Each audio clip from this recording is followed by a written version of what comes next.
Hi everyone, it's Philipp Druzhinin from Moscow, and I have a special guest today, Berserker Bear. Where are you from?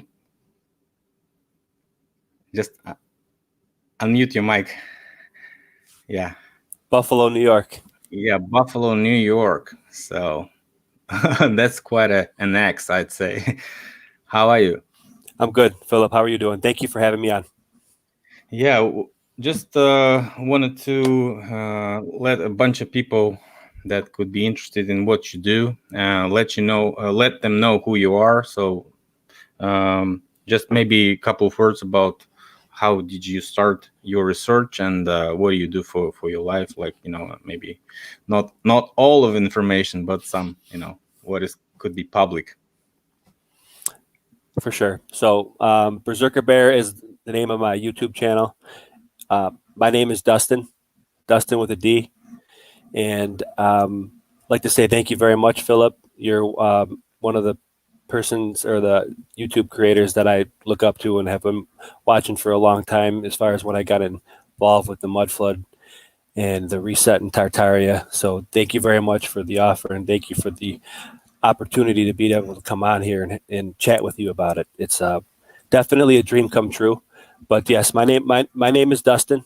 You could refer to me as Dustin, Dusty, or actually you could definitely refer to me as Dustin as opposed to Berserker Bear, whatever you want. My buddies call me Dusty or Dust, whatever's comfortable for you. I don't mind.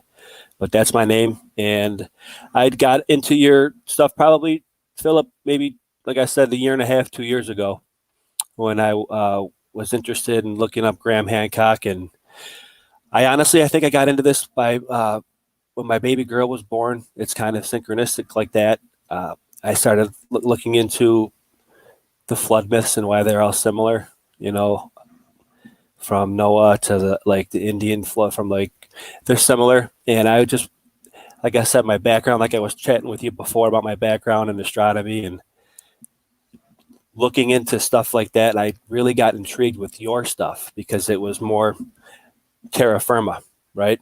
So that really sparked my interest, and I started finding people like John Levy, even Mud Fossil, Roger, and it started me down the path of going through and looking at the mud flood. And then I started realizing that, I have this stuff in my backyard effectively. And I've been over that on my channel a lot with the churches and the mud flooded buildings. And even now with the river and the waterworks that we seem to be getting into.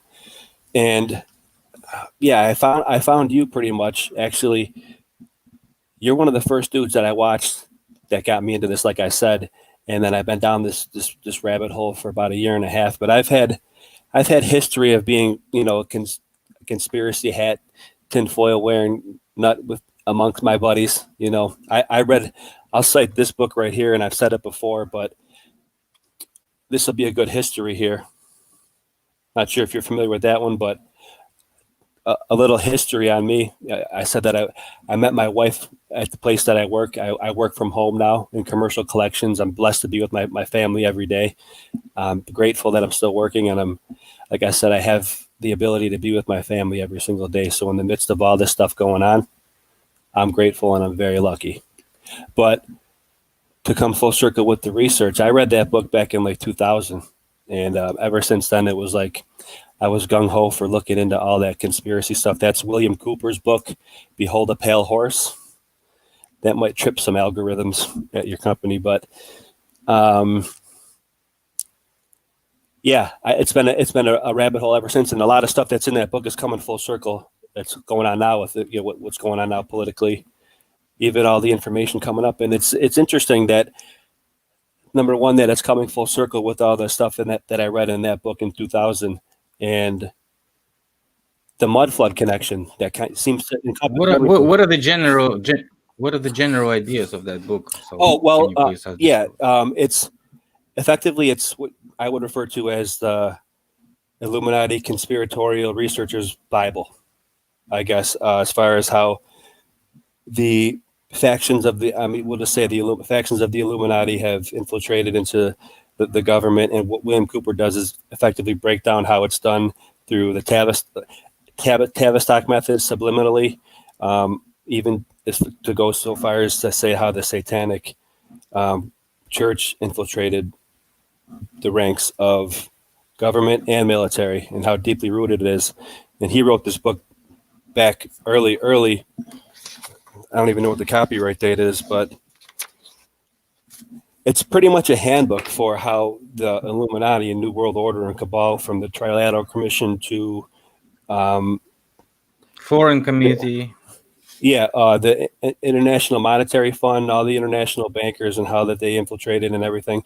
And back then, I kind of applied it to the whole government, and I didn't have the discernment. I kind of had the government attitude, but now I kind of see that there's always factions, and whether it's red or blue, as far as politically, not the blood stuff that you talk about. We'll get into that stuff. That's super gravy right there.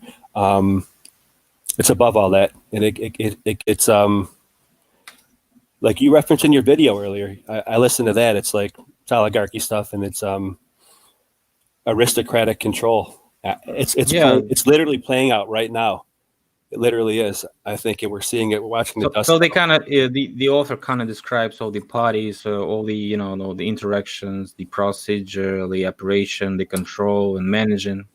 He gets into the nitty gritty of how, like, the Rothschild equation and how they use that to manipulate and influence culture and a population effectively, and how they can actually steer it like a missile. It's actually a formula. It's called the Rothschild equation, and you were talking about them earlier, which I think is super interesting, because I kind of all thought that they were together, and you actually described how that they're separate also, which is kind of my whole thing about when I was saying with discernment. Back then, I was like a little young kid.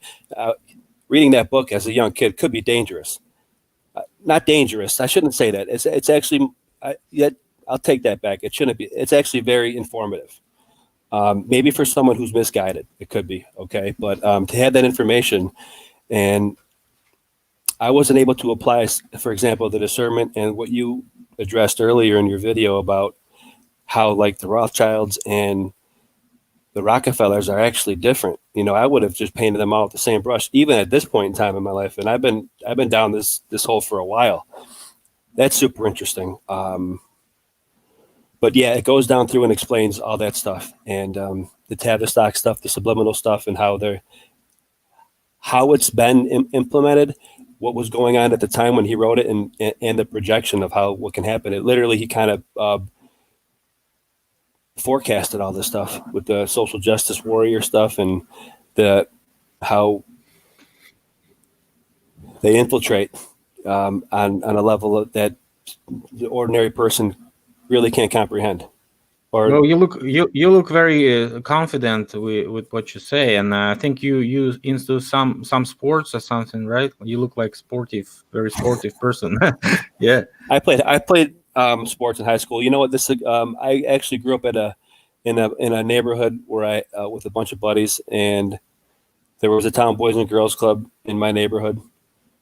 I was in wrestling team when I was in US. So I had know a lot of buddies that were in wrestling. I was in tennis and I was in wrestling team. Yeah. Nice. I played sports all growing up at the town boys and girls club, but when I went to high school, I played football. I didn't make it to the season because it was already tryouts past when I arrived. I didn't make it to the basketball though, but I was like a Russian type of brain player, so nobody wanted to give me a ball or something. I was like segregated on the court. So you were like, let's break out the chessboard. Yeah, the coach said, nobody wants to play with you. You're Russian, so go wrestle, man. You can wrestle. Oh man, how dare that coach? I'll tell you what though, honestly, Philip, we always for as far you'd say the jockey type deal, but I was, I was jockey, but I was also the guy that would literally, I'm not even really being boastful about this, but I was friends with the whole demographic, I guess, as you would say, the whole cross section of kids that you'd say in the high school. I was the one that was definitely someone was getting picked on in the locker room. I was right there to help them out. Literally, that's how I was. And I actually had friends. I was friends with the geeks and stuff like that. And I appreciated that. But as far as wrestling goes, I had buddies on the wrestling team too. And as a football player, we always thought that our conditioning was the toughest. You know, there and backs. We call them gassers.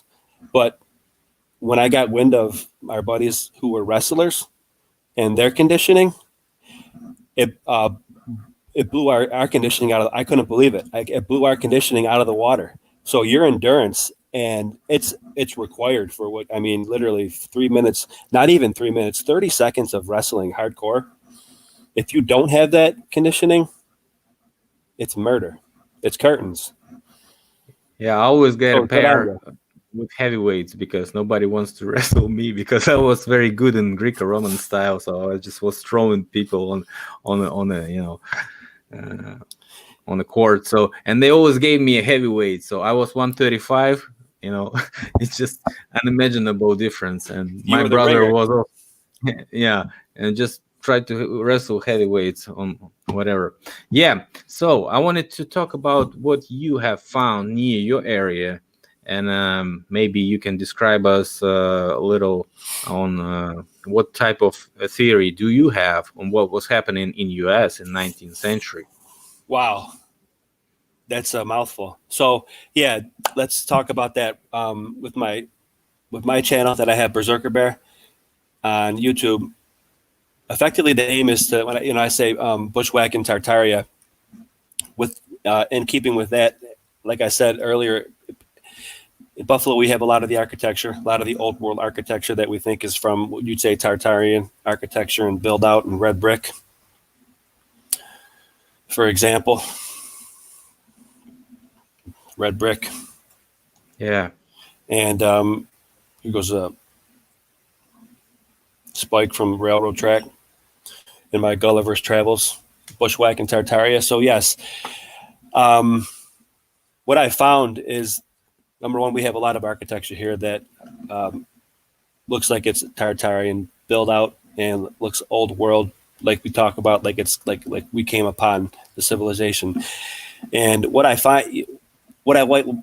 like to do, and the aim with my show is to bring it to you guys to show you, like boots on the ground, what it looks like up close. And because the intrigue that I have, I like to people that are interested in it, show them. And what I find, man, like I said, there's so much stuff here and there's so much to go through. I feel almost overwhelmed. Like the Niagara Falls one, that expanded into something because they have a railway system there. It goes to Lewiston. It's like, where do you stop? Where do you cut it off? I'm still finding it, Philip, to answer your question directly. I'm finding evidence of the old world stuff, and looks like stuff that looks like mud flooded stuff that looks like it might be terraformed, like I emailed you about before. I'm interested on your take about the terraforming thing, because when I say terraforming, I don't think people understand what I'm trying to get at here. Maybe I'll explain the concept to you. Like, if we came upon the civilization, for example, about how we think the Pan American Expresses or the World's Fairs were a reinstituting of society after, for example, the X Factor or the mud flood. I think some evidence that we see as mud flood may just be them terraforming the land and having the old. There's, for example, just terraforming a huge swath of land and laying it out for a city grid pattern. Some of the cities obviously were built organically. Some of them may have been built, like neighborhoods. Like, for example, the neighborhood in my area, town of Tonawanda, is a huge area of just straight up square block neighborhoods. Now, what I think maybe have been done at a certain time is that it was all just flattened. And then they laid the infrastructure, like the controllers or the parasitic class, maybe before they were getting ready to reintroduce the population, had huge swaths just like flattened out, terraform. That's when they put in the newer residential areas in and around the older. They kept some of them. Maybe they leveled some of them off because you see different foundations, and they could have just like pushed the earth up to it. You know what I'm trying to say? And earth worked around. It's not taken away from the fact that there could have been a mud flood. They just may have been there before and were able to shape the land and make it residential and city-like, while they still had spots of old world. That's a theory that I have. I'm not sure if that's what it was, but there's certain things, like I showed in my video a couple ones ago on the tracks by the foot of ferry. I think that was literally done purposely, but the tracks next to the Peace Bridge, because it's not like that on the Canadian side. There's not a huge hill on the other side, directly across Niagara River on the Canadian side. It's not the same as the American side, and it looks to me like it may have been purposely done, especially the fact that there's a railroad track there, and we could talk about railroads. I think that's an ancient ley line, and that may have been a canal at one point in time. So what we see is mud flood, not taking away the fact that there probably was a mud flood, might be terraforming also a little bit. I agree totally, because as I was saying, my theory is that it was an intentional operations. So don't disintegrate mud flood from the rest. So mud flood is just one of the techniques to reset the area and do whatever with this area after that. So you can repopulate it, or you can cover up whatever you've done to those people in that area that were living before. Maybe you erase the populations and orphan trains. Yeah, who knows? Maybe you have to bury something, some waste of biological weapons or nuclear waste. I don't know. So that is very good for the mud, because mud is the best how do you call it, absorber of anything. Bodies, nuclear waste, biological. Oh, it preserves it. It's a preserver. Yeah. Yeah, and it's a good preserver, because you can cover what up when like have a horde of cows that got sick, so you like bury them in the mud. So, and that's kind of covering like a bunker for this infection or whatever. So, and you can use rivers.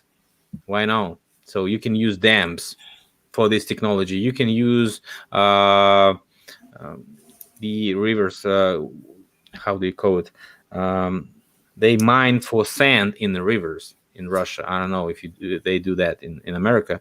And so they have this device, like a huge pipe of sand and mud that comes from the river, dredging. I think it's called dredging the rivers. Yep. And so the dredger gets this pipe on a pressure, all this water and all this turbine, waste of mud and clay, whatever was in the river, and the sand, and all this mixtures is, can be poured on the streets, very easy. So that is like, you have electricity or some, steam power or whatever to get the pump going on. So as long as you have this technology, you can flood the city with the mud in a night, right? Absolutely. So, and it would already be fluid. You wouldn't have to create it, because you were just using it as it was in situ. That's absolutely fine. Listen to this too. So what I was going to be doing also, this research has led me to the fact that we have obviously my Niagara River here in my backyard, and the waterworks.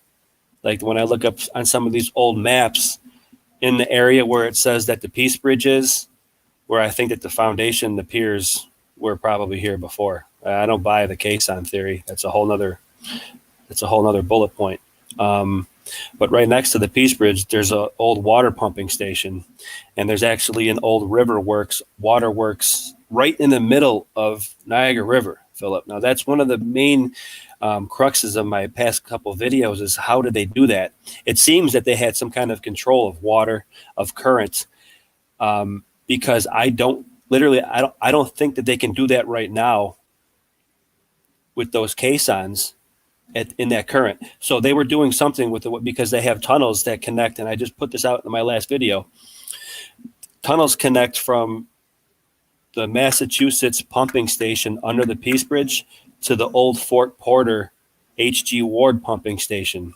Now, and it's about, I don't know, a quarter of a mile away if you're looking on a map. And that's also connected to a water intake right in the mouth of the river. An old round rotunda, brick foundation, and they say that's the water intake. So they got two water intakes, one right under the Peace Bridge, and that's the old one, the old Black Rock. It's called Waterworks, and they confuse the name because the pumping station is now, here goes one of their tactics. The pumping station is called the Massachusetts Avenue Pumping Station. It's called the street that it's located on, of course, right? But if you look on old maps, like I look up and research and do in my research, at that location it says Earthworks. Yeah, terraforming is, equals whatever you do due to construction, right? So maybe some civilization did some construction, prepared the ground for the future, planning, or doing plans or fabrics or whatever, power plant planning, right? So if you're talking about hydroelectrics, could it be integrated with the tunnel system? Yes, it can. Could it be using previous civilizations' technical, facilities? Yes, it can, and we won't be able to actually, tell right now because it's like 200 years old or maybe even more, right? Seems like it. Older, I think, because think about the time period in the Niagara Falls video. They say that those buildings were built 1905 through 1915. That's I call BS. And no pictures of construction. Can't find them. And I sent feelers out. I got people responding back to me, people that live in Canada and stuff. I got somebody who's I'm trying to get somebody who I can. This is what's cool about this being interactive. Yeah, you get the feedback from the people you don't know actually, and they just get you the collection of photos from their family archive. But right now we cannot find any pictures of constructing those facilities, right? So here we go. I can't find any pictures of them constructing those facilities, only like before and after. And listen to this too. The people who were charged with creating that Niagara Power project are the robber barons. Definitely JP Morgan was involved with that when he was funding Tesla. I explained that in my last video. I think that they conceded to Tesla, or the whole construct of Tesla gave him credit for the Niagara Falls power. AC over DC. And those the robber barons' fingerprints are all over that because they appointed, I forget his name, the Adams Power Station is what it's called. The Adams guy was an appointee of the Power Commission, of JP Morgan's Power Commission when they were setting it up, and they appointed somebody to head it. His name is on it, the E. Adams, or the Adams Power Generating Company. I should know the name of it, I'm sorry. And then that accident happened with the dam or the old mill dam when it collapsed, right? So it just seems like they were waiting for it. They appointed somebody who they knew was going to get the job done. And when the treaty, I don't want to explain it, now I can get into it, but when the treaty ended, the dam collapsed, and that person that they appointed is actually, I forget his name, was the first historian of the dam in the gorge. So of course, right? And they just say that in that video that I referenced, the History Channel, because I seen that History Channel show probably 15 years ago. I'm a student of the History Channel and the Discovery Channel. What's one of the reasons why I like astronomy so much.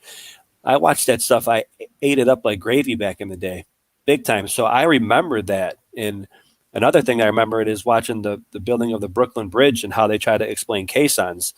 And that's another anomaly too now, Philip. The whole entire caisson thing, and there's some gravy there, where one specific type of caisson, you have coffers and coffer dams. But I wanted to, real quick. I mean, JP Morgan was hitting hard on railways too, so that's not very big surprise for me that he was looking for that project. Right, and that just goes to show how their expanse and the breadth of what they had from the railroads, and which I think were possibly canals. And Michelle Gibson, maybe I'll drop her name. She's been her research on canals and towers. I would recommend everybody to go check Michelle Gibson out because you can use her as a reference. She actually literally goes through it and timeline stuff, and that's a whole other thing. The missing timeline. She's very good with that. And references the real mainstream timeline stuff, and goes and shows how it's different. And with the whole railway, yeah, they had sway over the railway. They had sway over the power generation of the falls. They just wanted to get around the mills. They wanted to say, we want to take all that power, and they grabbled the mills. They swindled the mills, and effectively, I think that they brought down the Shulkopf Dam because it was all just for mill generation. It probably was a lot cheaper, and they wanted to bottleneck it. So they went above and up and around. And I explained that in that video, of course. And yeah, they held sway over so not the railways, they had the whole industry. They set the whole industry up so they can bottleneck it and then dole it out, right? If everything was canals, which is another feature of what we think the Tartarian Empire was. Now I have a question about let me just lay this note down as the Rus Empire, because I think that's very important for people to know who are involved in this research. I can't find anything on that. Now, when you're talking about Rus, let's get into that afterwards. But let's just remember the Rus Empire, because we have to expand on that for sure. That seems to be where the real gravy is too. But I think that these were all canals. I think that the barons, the robber barons, actually, so think about that. What you just explained earlier about the terraforming, it's quite possible. Like, and we see these old pictures, and I have my last video shows evidence of how there were what looks like canals all over America. It's quite possible that the railway systems were canals, and Campbell at Autodidactic has a couple videos of Africa, and you see old maps. I love old maps, Philip. I love old maps. My father was a truck driver, and he used to love looking at maps all the time, and maybe that's where I get it from. But Campbell shows how Africa everything was all canals, star forts connected in star patterns, in like a spiderweb pattern, like you see how the railways are. I think it's a possibility that the railways we see in the eastern seaboard and all the Rust Belt areas in America were once canals. It's a possibility. And think what you explained earlier about terraforming and how I said that everything could be huge swaths of land that they could just work with like a sandbox. It's entirely feasible. It's a possibility. And along these railways are quarries. And you say, oh, yeah, they want to get the precious minerals out. Yeah, but it would also be very easy to use that as backfill. After you terraformed, shaped the land, created rivers, all these fake rivers we see in like the Buffalo River. That's a man-made river, I believe. It's got right angles and everything. After you drained all the canals out, which they can obviously do, like we just laid down, how they seem to be able to have command of water somehow. It's entirely feasible that the railways are backfilled, and they backfill. That's where highways come from. We refer to them as highways. They backfilled them and made them higher, and a lot of the highways around our area are mounded up. So they could have used the backfill. They could have used the quarries to backfill them. I'm curious your take on that. It's a theory that I have, but it goes in with the how everything could be terraforming after the flood. Well, and they could use. So if you look at it, I have a video about it earlier. They can use the current of the Niagara River because it's so strong. And if you look at it, actually, how the railroad comes off of the International Bridge and how they cut off the island, the island, it's entirely possible they could have used the current to fill the canals initially. And you have to posit that, Philip, I think, because, and I'm picking from a lot of different places when I like to reference where I'm coming from. Those videos from Campbell at Autodidactic are very, very convincing about Africa. I'd say look that up. It shows how they're all canals. So then I just applied that over to here and just said, man, they could be, with taking into account mud flood and terraforming, it is a possibility. I mean, look at what they were doing. If we think that these buildings are melted, or the size of some of these citadels that were melted from the Tartarian Empire or the Rus Empire, and the Tartarians were the master craftsmen. That's what I was going to get into. If they were doing that kind of stuff realm wide, they could have all been canals, in my humble opinion. Okay. What do you think? What do you think about that? I don't really understand how you think about collaborate canals and railroads, but if we think this way, canals could be the X tunnels. So just right. dug Railways out have to be tunnels. flat. Railways have to be flat for the most part. And aqueducts, there seems to have been aqueducts all over this. There's actually in the book that I looked in archive.org, it actually looks like in St. Louis, America. It looks like aqueducts, and it goes into a bridge. So and with the Marley machine and the ancient waterworks, I think it's feasible. I don't think it's out of the realm of I'm not saying with everything with this whole realm of research, dude. Mhm. I'm not saying what is. We're saying what we're Oh, saying. I understand. Have you Yeah, seen Victor Buggy chatting with me about Star Forts and stuff like this? Maybe have you seen that chat? Victor Buggyman. Have you seen Boogeyman. him? Yeah, I'm sub to him, I believe. Yeah.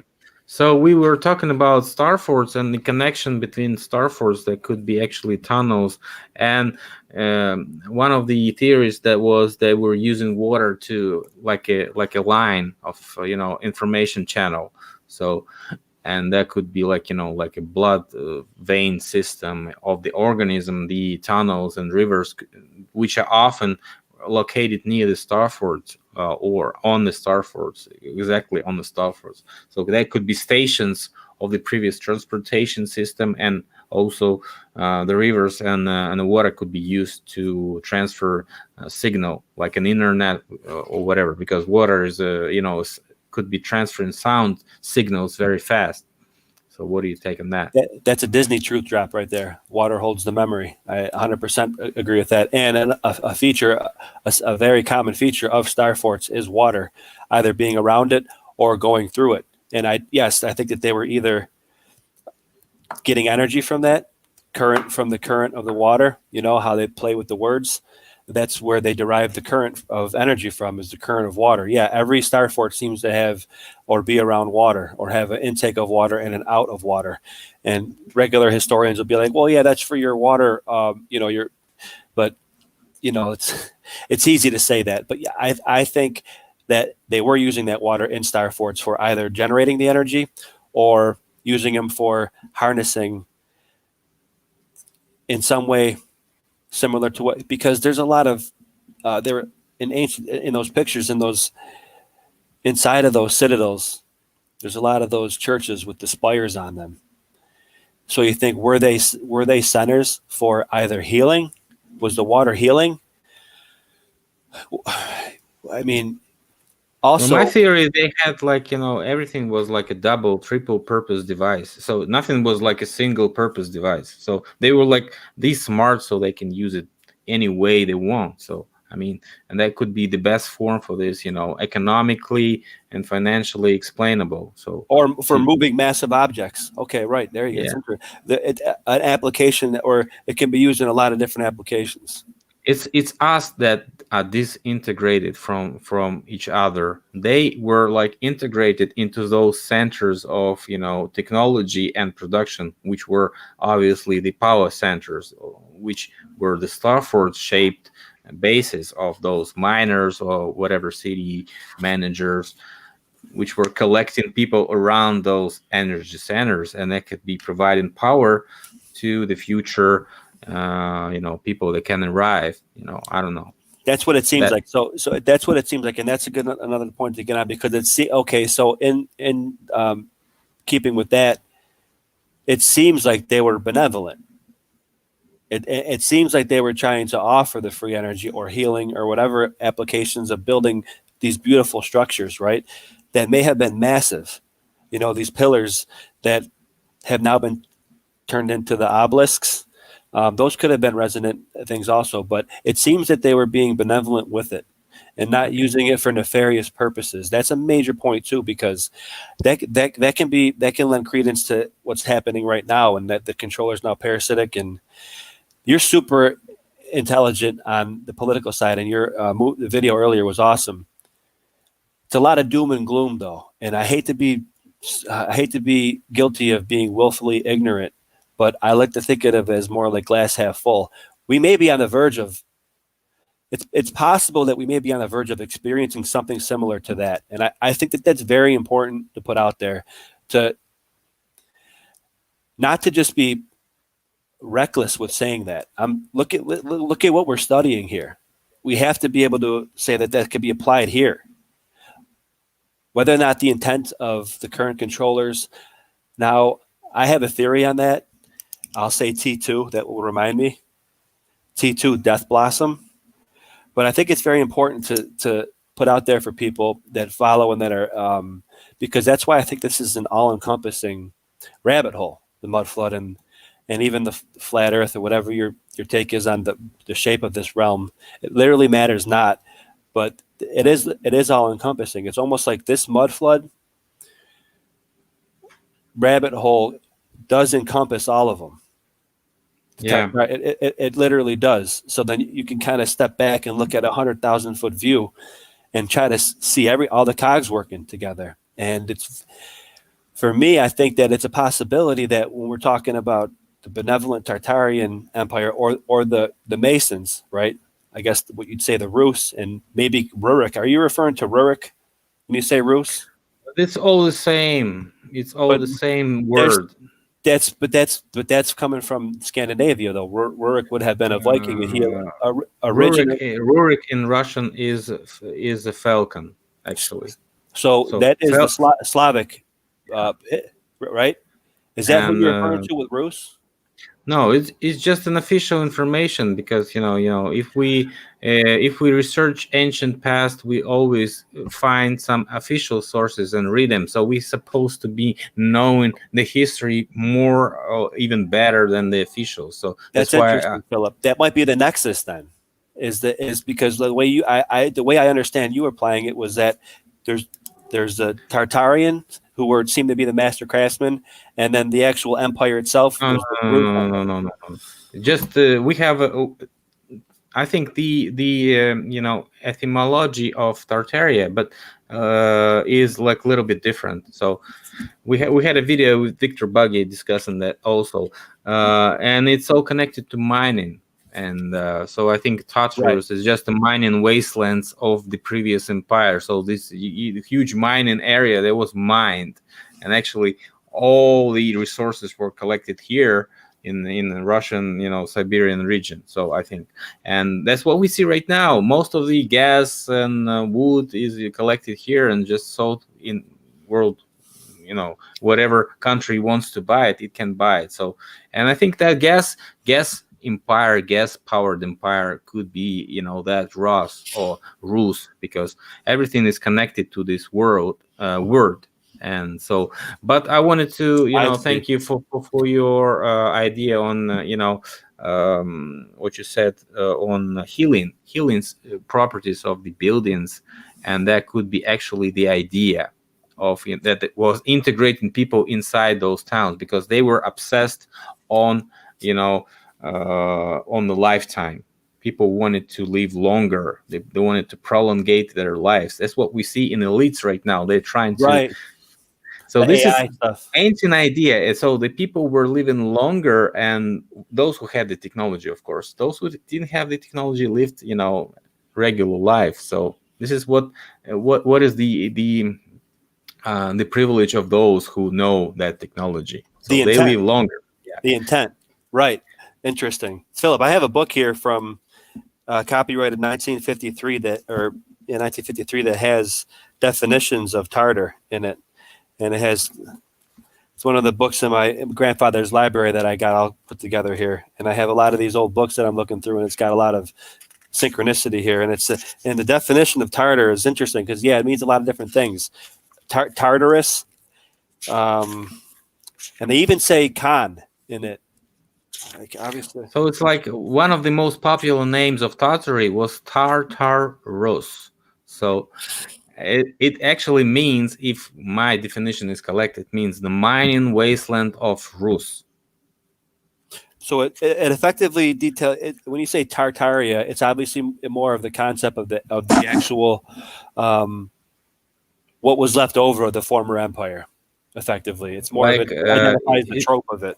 It's like a company of people who established their own government, and those company were mining company. So that's why they called themselves Tartaria after the fall of empire. just because they were miners, and everybody knows they were miners. They were selling all these resources, gold, silver, whatever they wanted to sell. So that could be the trading efficiency of Tartary, and that's why it was on the maps as a huge, and everybody knew it like a huge trading empire. Everybody was trading. China was trading. Europe was trading with Tartary. I never said that America was Tartary, but it looks like on some maps that we have some unpainted or unmarked territory, but I had a video on maps, and you said you like maps.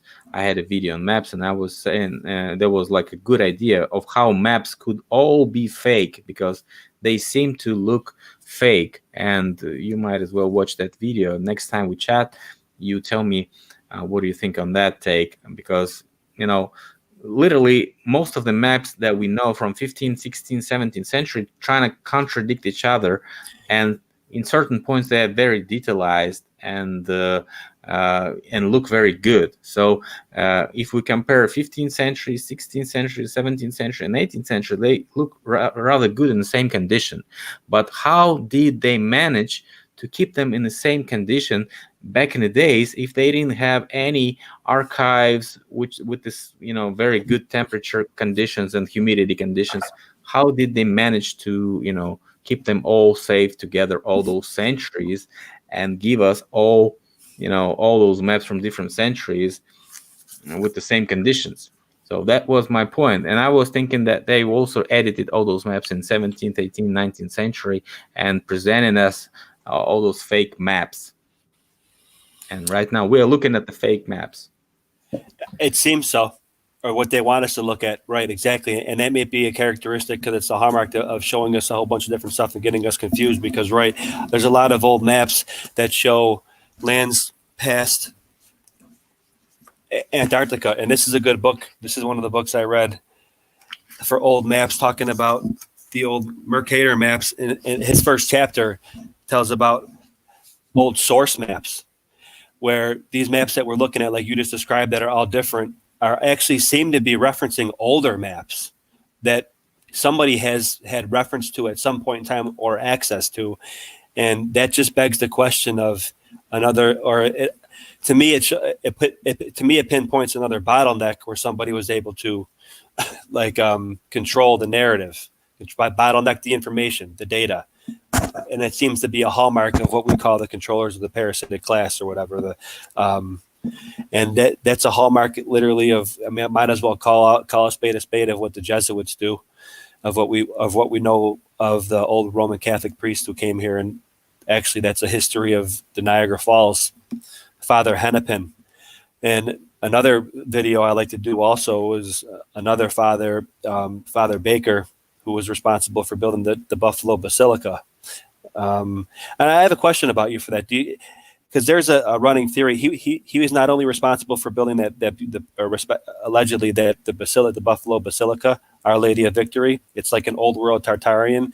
I sent you it's got a similar build out to that huge thing that you went by by the Kremlin with those two huge swaths coming out, look like kind of crab arms. The one in Buffalo is a little smaller than yours, obviously, out in Moscow. But Father Baker is responsible also for the orphanage in Buffalo, obviously. Go figure. And a running thing in Buffalo from back when I remember as a kid, if you were bad, the parents would always say, "We're going to send you to Father Baker's," because it's an orphanage. Now, I wonder if you have something similar trope in your culture, I guess, if that was ever said. It's like kind of a thing, an old wives' tale, to keep kids away from being bad, saying they're going to send you to the local orphanage. But Father Baker was ahead of that.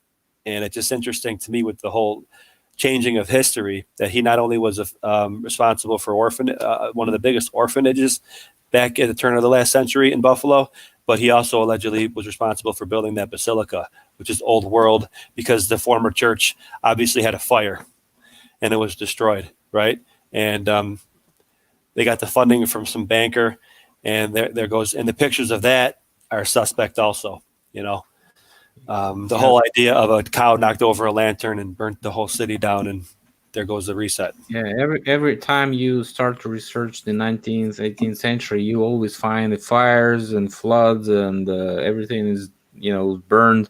Archives are lost, and most of the, maybe some years, we have the case when they, printed the newspaper each weekly newspaper in a certain town, and then, like in 1835, they started to handwrite the newspaper. For 5 years, they were handwriting newspaper, and then again they started to print it.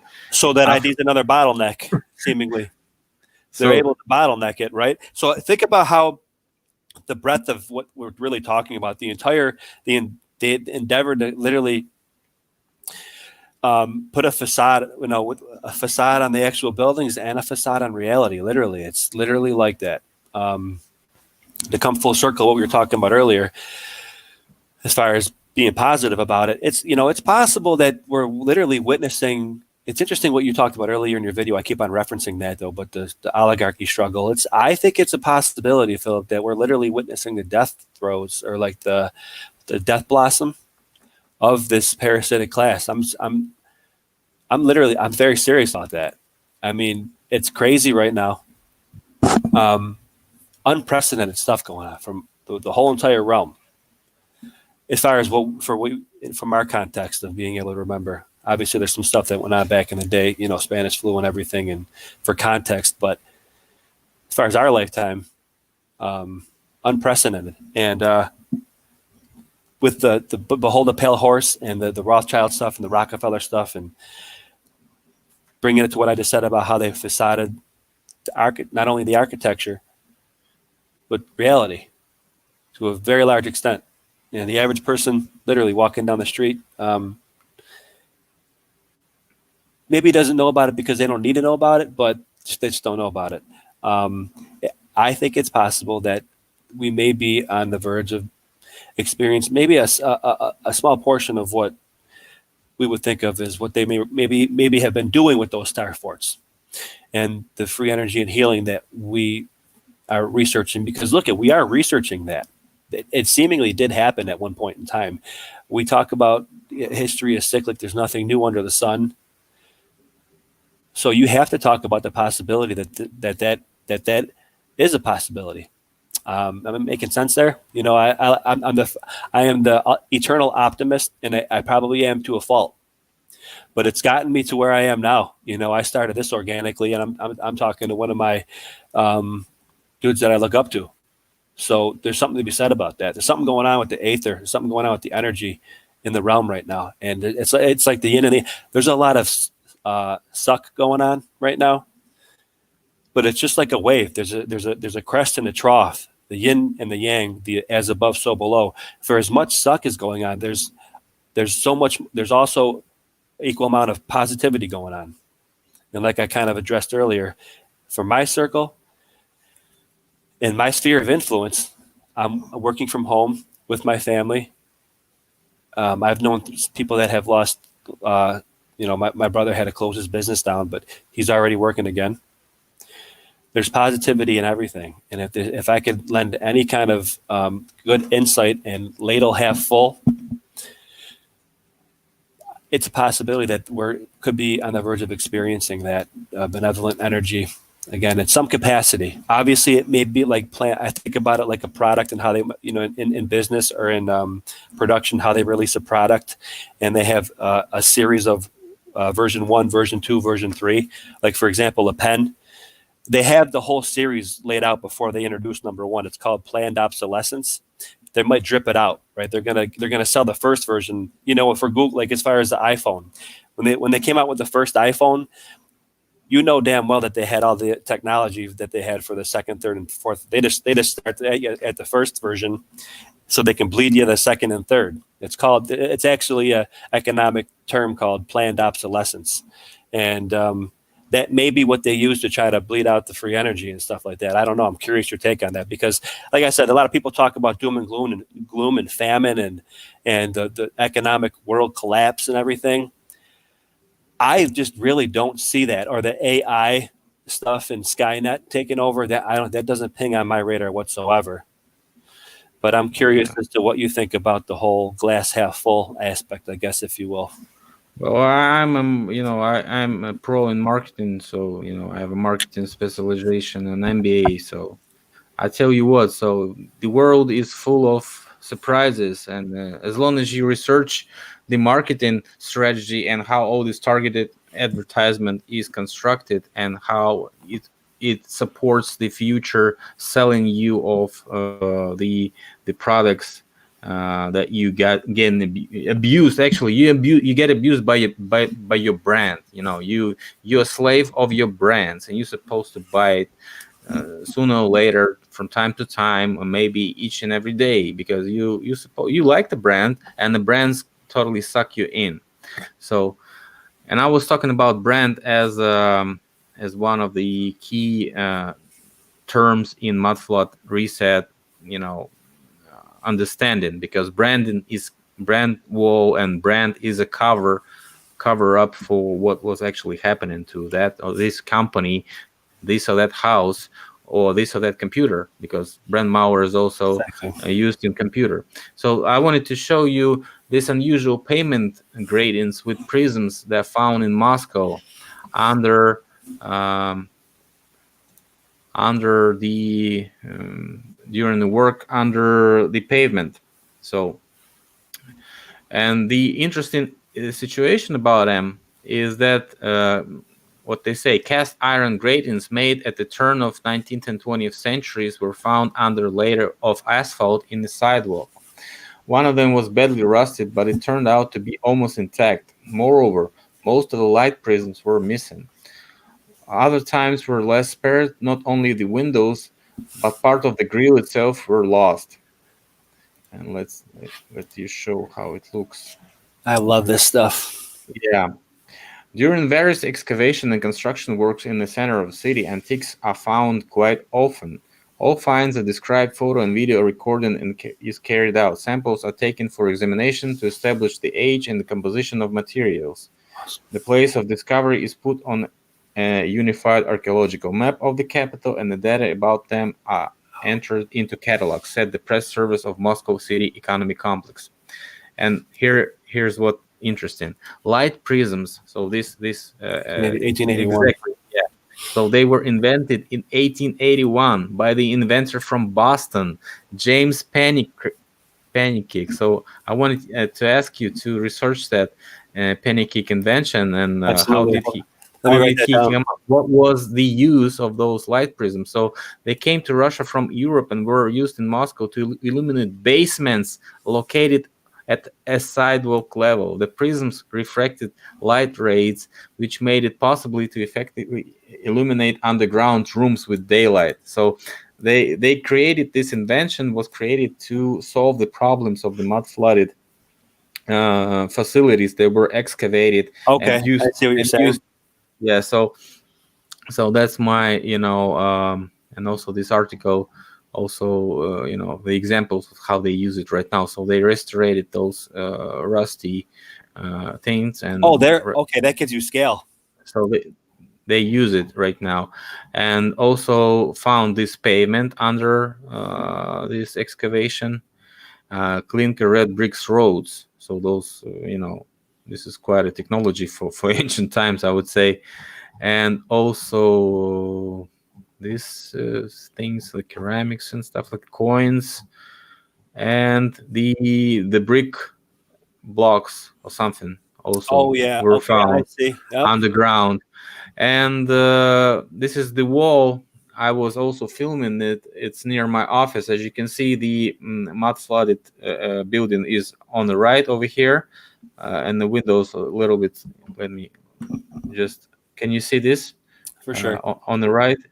So, and this is the excavated wall wall of ancient, like 13th century wall, as what they say. So how can it be so Where is below the ground? And so so? this is just not excavated. Everything is not excavated for this level. If we excavate everything to this level, we'll find out that the real basements are a lot deeper than those so-called basement floors are right now. Oh, but it's just sedimentation, Philip. Don't you know that? It's just sedimentary stuff getting laid on top. The mainstream saying that. Yeah, It's I look at the scale of that. Yeah, I think this could be a running series of resets. As the 100,000 foot view. How deep does it go? I don't buy sedimentation anymore. I understand the rock presses. I'm not a geologist, but I understand igneous, sedimentary, and metamorphic rock in the rock cycle. yeah, they call it depositing of dust and whatever They, debris, you know what they bodies. say.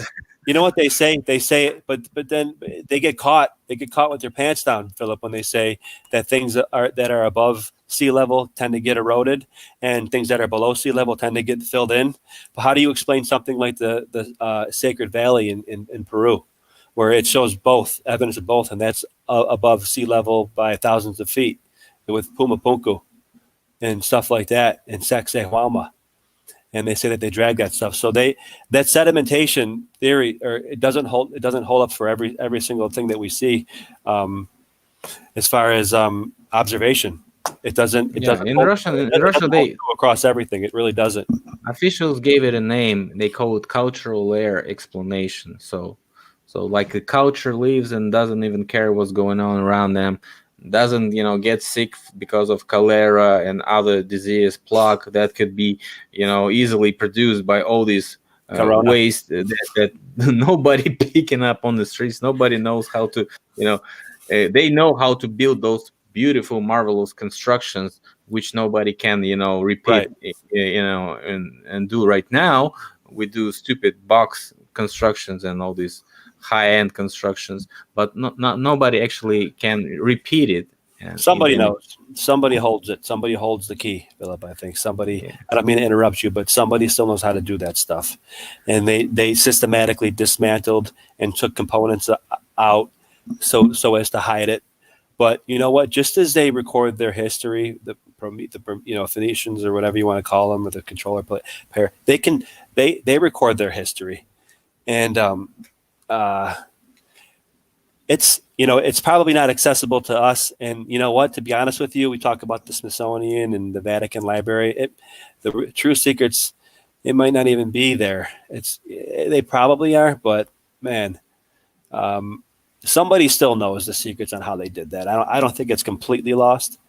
It's definitely hidden from us and sealed away behind lock and key, scroll and key.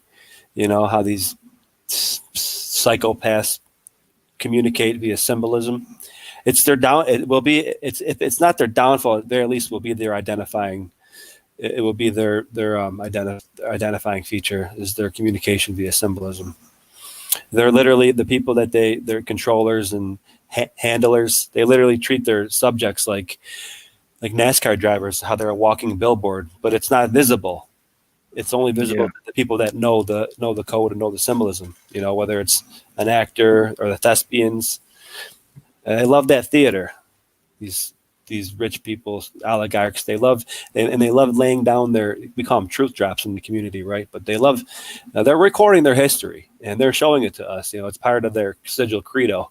Get into the little bit of the esoteric, occult of it. I'm not really versed in that, but if we're talking about symbolism, I ventured into, it's you got to know it a little bit. But yeah, they're very occult. There's a saying that I heard somebody say. I'm not sure where I heard it from. Maybe you. Millionaires aren't esoteric astrologists, but billionaires most certainly are. Yeah, it's like we are going to, if we have something aching or maybe a disease, we go to doctors. Doctors, we have something aching or disease, they go to professors, and professors goes to witches. So Exactly. Yeah, or some dude out in the desert sitting by himself and wants you to yeah, cut off your finger first and show how your will. That's how they operate. It's like John Wick. At that level, at that level, it's all about your will. John Wick was fighting Russian mafia in two parts, and I think. Yeah, I wouldn't want to mess with the Russian mafia with your Vori Visa cone. Oh, I had another question about you too about that. Kind of off topic here, but now we're in Russia. In my research in time, there was I'm not sure if it was in or near Moscow, but there was a Russian mafioso guy who had built a, I think it's the Stutkian house. It was a huge, not Tartarian-esque, but it was a big timber cabin that it was so high, but the local municipality had to force him to knock it down. But it was one of the coolest looking structures that it's on Wikipedia actually, as having been one of the tallest inhabitable log cabin wood structures in the world. Of course, in Russia, but they had, his municipality had it because it was a fire hazard. A fire hazard. Are you familiar with that? The story about No, that? never heard about it. The Stutkian house or whatever. If you look it up, it's pretty cool actually. I wonder if the guy was kind of interested in Tartaria, but I guess he was a local mafioso guy, and he built this huge like cathedral type log cabin. It's actually very impressive, and he had to knock it down. Yeah, a lot of people comment that John Levy sent them to your channel. So yeah, John Levy. I'm not sure if you're familiar with that. So yeah, emailed you too. Like, you know, do you mind if I plug that research thread that I set up, or that autodidactic setup? I'll just say it. The MeWe. It's in the description of my. It's just something that we kind of have something that's similar to stolenhistory.org, where people just can contribute to the mudflood research. That's all it is. That's a website link, you mean? Yeah, it's like old school MySpace. Yeah, just send me the link. I'll put it in the description. So that's cool. no problem. Right. And people, some people say Trump lost the debate. Dump Trump. Yeah, people. Listen, I think it's already set in stone with the whole political thing. I think he probably had to hold punches, and maybe he looked bad, because how do you lose to Joe Biden? Yeah. Have you ever seen so-called video about the connection of Tartaria to Moors and stuff like this? I think the lady you were Michelle Gibson, she is promoting that idea that Tartarian Empire was a Moorish empire. That's a good. So I'm glad you brought that back up, because that was in taking with like how I think Tartaria necessarily wasn't one race of people. It was probably a conglomeration of. Yeah, that's what I'm trying to say, because you might be right. Like, so the Moorish, that might be we may have been, or America may have been the Moorish sector of. So that's why we see a lot of the buildings and the double pillars and the Moorish. When she refers to Moorish, she's right, because it does look like similar to the build out in northern Africa, where the Moors were originally from, and kind of like the mosque type stuff. In a general sense, all similar. It's just little different features and characteristics of what you would say different races are, or different flags. I don't want to stir up anybody's social justice. Anyone that watches this type deal, I want to say races, but that's what it is. Your different characteristics. It's very beneficial to know the characteristics of the other person's flag, right? There's nothing wrong with that. You want to be able to discern who's coming through the horizon, right? So I think, in dovetailing what you just said, thank you for bringing that up, because I wanted to say that. Yes, she does say that it's Moorish. And I think that when she says that, man, it could be the Moors. And the Moors were blacks from northern Africa, but also the Moors were also black, and I think white also. So it's just, I think that was a sector of Tartaria, and it could have had Moorish influence. I think actually Michelle could be right on that. Or it does seem to be characteristically more similar to Moorish architecture, as opposed to like Venice and Italy or Rome. There's buildings around here that I like to do in Buffalo that have those domes, the onion domes and everything, that do look Moorish, the two pillars. I mean, there's so much stuff here, Philip. But yeah, that's what I found. What want to say about that? I want to hear what you said about that, Michelle and Moorish. What I found is that definitely the empire had different regions and different districts. So the empire was the world. All world was one country. So of course they had different types of people in the different types of regions. So who actually doesn't support that? But we saw examples of, for example, black people in Russia. We had a picture view with Richard Lopez, and he found a bunch of people like black people in China, which they suppose not to be at least officials don't let us give us any information about black communities in different other countries, like where they're not supposed to be an official theory. For example, Russian famous poet was Pushkin, who was African, offspring of African noble person, who was an advisor and a deputy of Peter the First, for example. So actually we don't even know what was the cultural interaction, but what I saw is that there was a fair communities, and people let any people inside and were interacting and trading, and I think that was a multicultural empire. And it seems like they didn't have a problem with racism. But that wasn't a problem at all, because the red bloods were the same type of culture, because it was a culture of red bloods, and we are the same according to the blood, for example. And that would lend credence to it being benevolent and why they want to heal, because if you're not sitting there separating each other by your shade of your skin, you got more time not to fight and argue about duality narratives and constructed narratives. You got stuff to be able to more time to build beautiful structures and find ways to help heal with semantics, with beautiful architecture, and separating water and vibrating water in certain ways to help and be benevolent with it, right? Yeah, that's why more art, more more philosophy, more logics in this ancient civilization knowledge than we have today, because right now we're just abusing the nature, abusing the ecology. We're so advanced though. We got these little digital. We're so advanced now, right? And it's everything so small and tight. That's another feature I think of the parasites, is compartmentalizing everything down to a box, with the angles of despair and the right angles, they just want to separate and segregate everything, like we talked about. Like, I don't think the Tartarian Empire that it was recognized, or at least even paid any mind to the fact that there was different races. Meanwhile, what's going on here is everything segregated into plots and lands and smaller and smaller boxes, and down to the point where they're putting circles around you.